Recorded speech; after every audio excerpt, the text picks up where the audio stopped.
The first time I saw Daniel, the harmattan wind was blowing dust across the streets of Accra. It was December, and the air smelled of roasted corn and sea salt drifting from Labody Beach. I was standing outside a bookstore near OSU, clutching a novel I could not afford, when he walked in wearing a white kaftan that made him look like he had stepped out of a dream. He smiled at me as if he already knew my story. And maybe he did. My name is Grace. I was 26, a journalist with big dreams and a small salary. Love was not something I was looking for, survival was. But when Daniel offered to buy the novel I had been staring at, I felt something shift in my chest. I believe stories choose us, he said, handing the cashier his card. Maybe this one chose you. His voice was calm, deep like distant thunder before rain. I should have been cautious. My mother always warned me about men who speak like poets.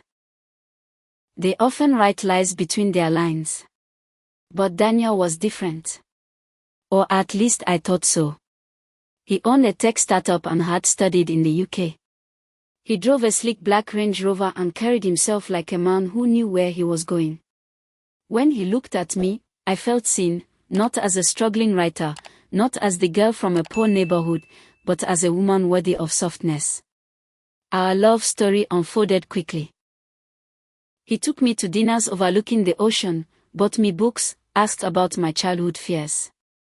He told me about his late father, about the pressure of being the first son. He said he wanted peace, not drama. And I believed him. The first time I sensed something was wrong, it was small. A perfume scent on his shirt that wasn't mine. I remember standing in his apartment kitchen, stirring jollof rice while he showered. His phone buzzed on the counter. I wasn't the kind of woman who checked phones. I trusted too easily. But that day, the buzzing didn't stop. A name flashed on the screen, Vanessa Redheart. My stomach tightened.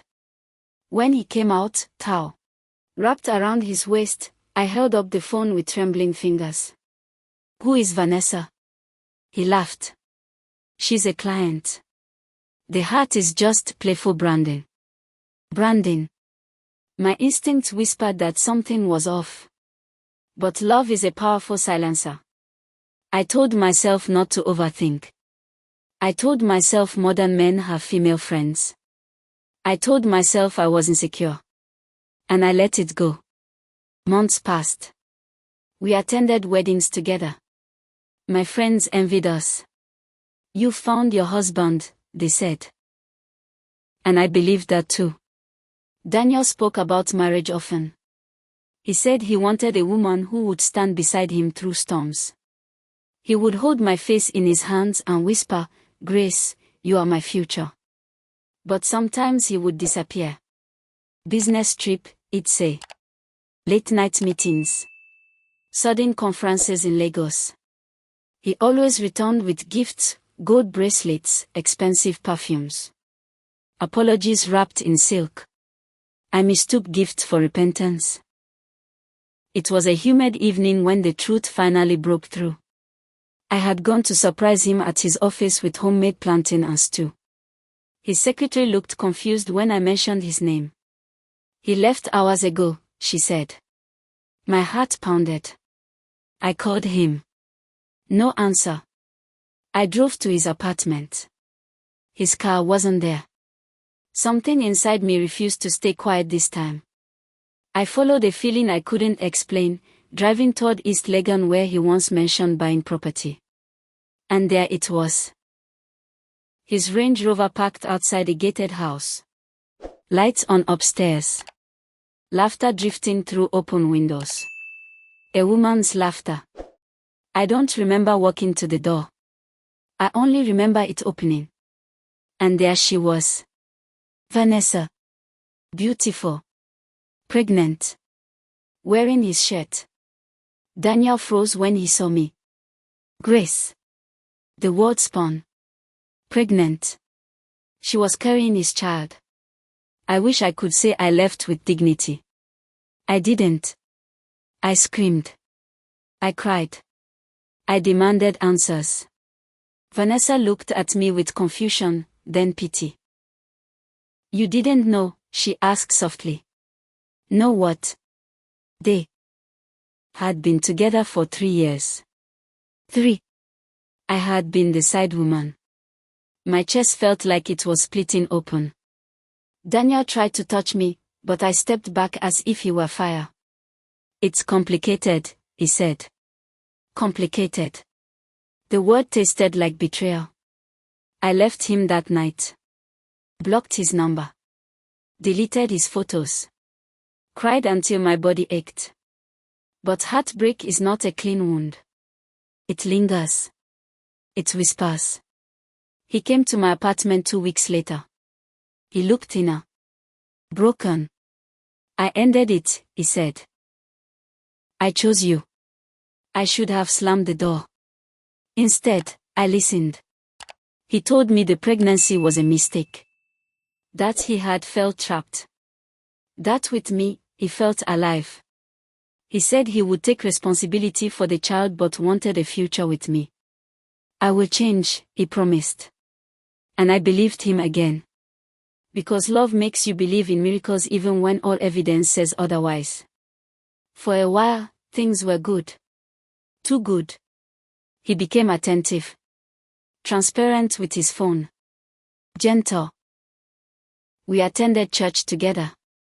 He spoke about repentance. About becoming a better man. I watched him hold a stranger's baby once, and something inside me softened. Maybe he would be a good father. Maybe I could forgive. But trust, once broken, does not return whole. It comes back fractured. Sometimes he would step outside to take calls. Sometimes he would look distant, lost in thoughts he refused to share. And then one night, as we lay in bed, his phone lit up again. Not Vanessa. A new name. Stephanie Rose. My heart didn't even race this time. It sank. I didn't confront him immediately. Instead, I watched. I noted the late replies. The secret smiles at his screen. The new passwords. The old patterns returning like a song I hated but knew by heart. One evening, he fell asleep beside me, exhausted. His phone lay inches away. The battle inside me raged. Trust him. Or know the truth. I picked up the phone. And what I saw shattered the last piece of hope I had been holding on to. Messages. Explicit. Intimate. Plans to meet at a hotel in Kumasi during a business trip. He hadn't changed. He had just become better at hiding. The next morning, I was calm. Too calm. I know about Stephanie, I said over breakfast. He didn't deny it this time.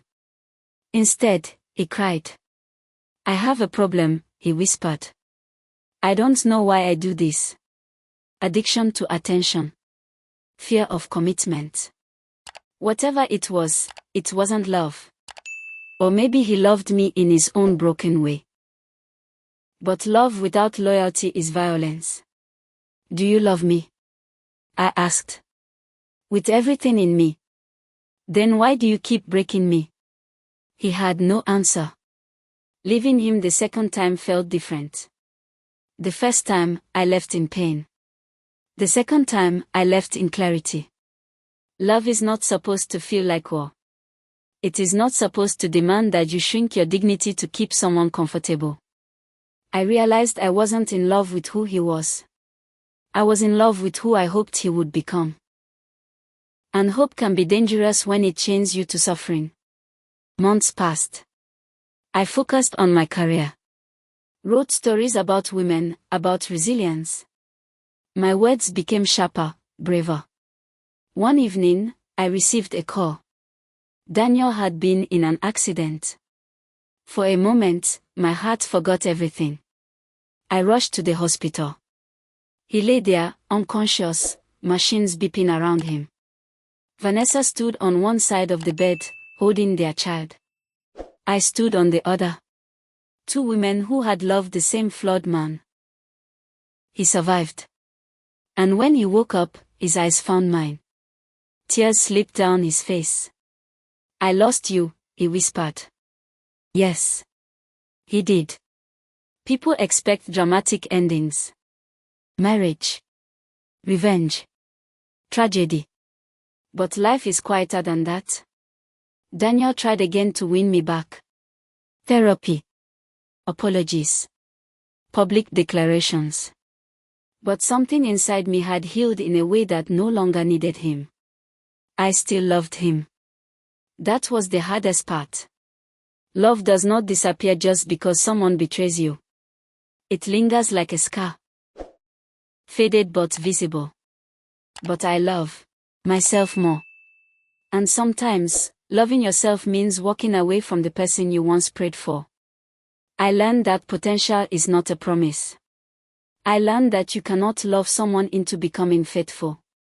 I learned that cheating is not always about the other woman, it is about the emptiness within the man. Most importantly, I learned that staying does not prove loyalty. Sometimes, leaving does. Years later, when I walk along the beach in Accra and feel the ocean breeze against my skin, I think of him. Not with anger. Not with longing. But with understanding. He cheated. And I still loved him, thinking he would change. But in the end, the only person who truly changed was me.